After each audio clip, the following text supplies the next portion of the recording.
Hello everyone, welcome to channel learn with ease. आज का topic है अकाउंटिंग रेशियोज का, जिसमें हम सॉल्व करेंगे question number 20 part A and B, chapter 3 D K Goyal की बुक से, class 12 accounts. Online sessions, online classes अगर आप चाहते हो, इंटरेस्टेड हो, तो जल्दी से अपना नाम और क्लास मुझे इस नंबर पर व्हाट्सएप कर दो। आप मुझे फॉलो कर सकते हो Telegram channel learn with ease official, जहां पर आप अपने डाउट्स और कमेंट्स लिख करके भेज सकते हो। तो फर्स्ट पार्ट है ए, जिसमें आपको दी गई है current asset 85,000, inventory 22,000, prepaid expenses 3,000 और वर्किंग कैपिटल है 45,000। आपको निकालनी है क्विक रेशो। तो क्विक रेशो का फॉर्मूला क्या है? Quick assets upon current liabilities. आपको ये दो आइटम चाहिए क्विक रेशो निकालने के लिए। अब यहाँ पर देखो, ऐसा तो कुछ भी यहाँ पर नहीं दिया। आपको इस इंफॉर्मेशन से ये दोनों चीजें निकालनी है। कैसे? करंट एसेट्स 85,000 है, इन्वेंट्री 22,000, प्रीपेड एक्सपेंसेस 3,000 है। तो क्या हम इससे क्विक एसेट निकाल सकते हैं? आपको अगर क्विक एसेट और करंट एसेट दोनों का फर्क पता है, तो आप इसे इजीली सोल्व कर सकते हो, इजीली फाइंड कर सकते हो। आपको पता है करंट एसेट्स में आपके इन्वेंट्री और प्रीपेड एक्सपेंसेस इंक्लूड होते हैं, जो कि क्विक एसेट में हम इंक्लूड नहीं करते, माइनस करते हैं। इन्वेंट्री मतलब स्टॉक और प्रीपेड एक्सपेंसेस को आप क्विक एसेट में नहीं ऐड करते, आप उसको माइनस करते हो। तो करंट एसेट्स में से अगर हम इन्वेंट्री और प्रीपेड एक्सपेंसेस को माइनस कर देते हैं, तो आपके पास आएगी 60,000 रुपए क्विक एसेट। क्विक एसेट आपके पास आ गई। अब आपको चाहिए नेक्स्ट करंट लायबिलिटीज। तो करंट लायबिलिटीज अब आप कैसे फाइंड करोगे? ध्यान से देखो, यहाँ पर वर्किंग कैपिटल दिया आपको 45,000। तो वर्किंग कैपिटल आप कैसे निकालते हो? आपकी होती है current assets minus current liabilities, working capital होती है। तो अगर आपको करंट लायबिलिटीज चाहिए, तो हम क्या करेंगे? करंट एसेट्स में से वर्किंग कैपिटल को माइनस कर दोगे, तो आपको मिल जाएगी करंट लायबिलिटीज।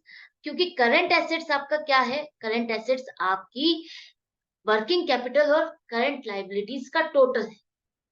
एक तरह से वर्किंग कैपिटल आपकी जितनी करंट लायबिलिटीज से ज्यादा आपकी करंट एसेट्स बच जाती है, करंट एसेट्स में से करंट लायबिलिटीज को माइनस करने के बाद जो करंट एसेट्स बच जाती है, वही आपकी वर्किंग कैपिटल है। तो करंट एसेट्स एक तरह से दो चीजों का टोटल है, एक तो वर्किंग कैपिटल और दूसरा करंट लायबिलिटीज। तो अगर करंट एसेट्स में से जैसे हम करंट लायबिलिटीज को माइनस करते हैं, तो वर्किंग कैपिटल मिलती है। इसी तरह से करंट एसेट्स में से हम उसका दूसरा पार्ट करंट लायबिलिटीज की जगह वर्किंग कैपिटल को माइनस कर दे, तो हमें क्या मिल जाएगा? करंट लायबिलिटीज मिल जाएगी। तो करंट लायबिलिटीज आपके पास आ गई है 40,000। अगर आपको इस तरह से समझ नहीं आता, याद नहीं रहता, तो आपके पास जो जो इंफॉर्मेशन है उसको फीड करके एक्स मान लो करंट लायबिलिटीज को, और उस तरह से भी आप सॉल्व कर सकते हो, जो कि हमने लास्ट एक क्वेश्चन में सॉल्व करके मैंने आपको समझाया है और दिखाया है कि अगर आपको इस तरह से फॉर्मूला समझ नहीं आता, आप फॉर्म नहीं कर पाते, उसको मॉड्यूलेट नहीं कर पाते, तो आप एक्स रख करके भी इंफॉर्मेशन फिल करके उसको सॉल्व कर सकते। जैसे कि वर्किंग कैपिटल के नीचे आप लिखो कितना, 45,000। करंट एसेट्स के नीचे लिखो आप, कितनी है आपके पास, 85,000 माइनस एक्स मान लो, और एक्स को आप एक साइड पर रखो। अब 85,000 माइनस 40,000 कर दो, तो आपके पास 40,000 क्या आ गई? आपकी करंट लायबिलिटीज। इस तरह से भी आप सॉल्व कर सकते हो। तो अब आपके पास करंट एसेट्स और करंट लायबिलिटीज दोनों आ गई है। सॉरी, क्विक एसेट्स और करंट लायबिलिटीज दोनों आ गई, जो कि आपको करंट क्विक रेशियो सॉल्व करने के लिए चाहिए। तो क्विक रेशियो सॉल्व करने के लिए आपको कैसे सॉल्व करना है? तो यहाँ पर देखो 1.5 अपॉन 1 आएगा। क्यों? आपको इस तरह से नहीं लिखना, 2/3 नहीं लिखना है आपको। ये माइनस कर, सॉरी, डिवाइड करते हुए 2/3 नहीं लिखना। जब भी आप यहाँ पर रेशियोज, अकाउंटिंग रेशियो वाला चैप्टर कर रहे हो, अकाउंटिंग रेशियोज निकाल रहे हो, तो आपको हमेशा डिनोमिनेटर से डिवाइड करना है, जितना भी ये नंबर है। तो 40,000 आपका डिवाइजर है, इससे आप इसको डिवाइड करोगे तो 1.5 आएगा। तो 1.5 अपॉन 1 आपका आगे है रेशियो। मतलब कि आपकी क्विक एसेट्स करंट लायबिलिटीज की 1.5 गुना है। इसका मतलब है आपकी जो आइडल रेशियो होती है, क्विक रेशियो 1:1, उससे ज्यादा है। आपकी short term financial position strong है, आपकी कंपनी की short term financial position strong है, आप इजीली अपनी करंट लायबिलिटीज को पे कर सकते हैं। इसका नेक्स्ट पार्ट है जहां पर आपके पास फिक्स एसेट्स है 90,000, inventory 1,08,000, prepaid expenses 2,000, working capital 1.5 lakh. आपको निकालनी है करंट रेशियो। कैसे निकालोगे? सिंपली है, अगर आपको पार्ट ए समझ में आ गया तो आप पार्ट बी को इजीली क्रैक कर सकते हो। करंट रेशियो के लिए आपको चाहिए करंट एसेट्स और current liabilities, current assets upon current liabilities, ये फॉर्मूला है। तो करंट एसेट्स निकालने के लिए आपको क्विक एसेट के थ्रू जाना होगा। तो क्विक एसेट है, इन्वेंट्री है, प्रीपेड एक्सपेंस। तो अगर आप क्विक एसेट्स में इन्वेंट्री को जोड़ दोगे, प्रीपेड एक्सपेंसेस को जोड़ दोगे, तो आपको मिल जाएगी करंट एसेट, क्योंकि करंट एसेट आपका ब्रॉड पार्ट है जिसमें आपकी इन्वेंट्री भी आती है और प्रीपेड एक्सपेंसेस भी आती है। आप उनको टोटल करते हो तो आपको मिलती है करंट एसेट्स। तो क्विक एसेट्स में तो हम इन्वेंट्री और प्रीपेड एक्सपेंसेस को निकालने के लिए, क्विक एसेट निकालने के लिए क्या करते हैं, इन्वेंट्री और प्रीपेड एक्सपेंसेस को माइनस करते हैं करंट एसेट में से।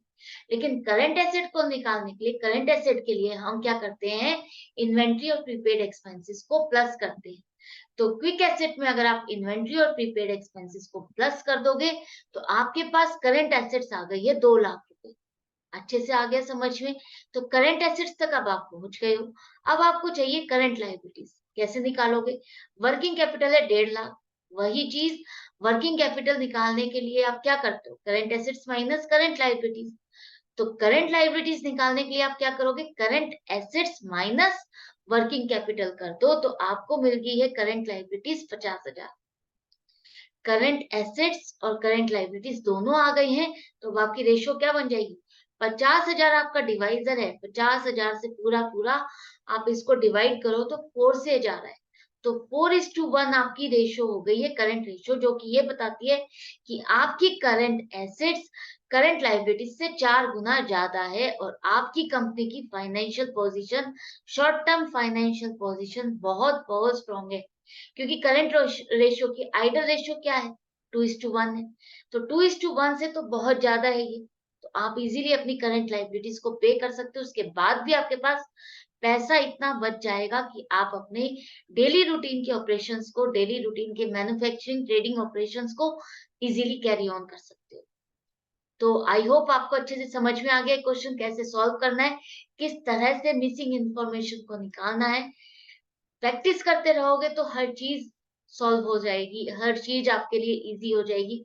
लेकिन प्रैक्टिस ही नहीं करोगे तो आपको समझ में कहाँ से आएगा। चाहे वर्बली ही करो, मेरे साथ साथ हर क्वेश्चन को सॉल्व करो, ताकि आपको एक एक चीज समझ में आती जाए। तो मिलती हूँ आपकी प्रैक्टिस के लिए नेक्स्ट वीडियो में नेक्स्ट क्वेश्चन के साथ, लेकिन आपको अपनी प्रैक्टिस जारी रखनी होगी। Good bye and take